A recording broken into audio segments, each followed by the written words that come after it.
Day 19. Let's pause and look back at everything since day 11.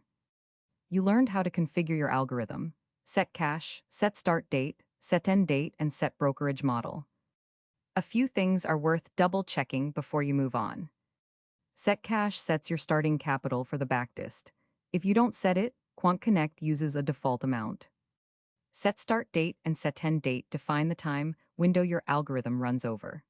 Get these wrong and your backtest either runs over the wrong period or doesn't run at all.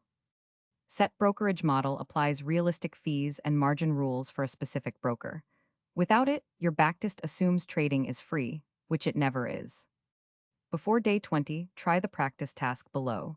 In Initialize, set your starting cash to 100,000. Set your start date to January 1, 2020. Set your end date to December 31, 2020. And set your brokerage model to interactive brokers. That's day 19. See you at day 20.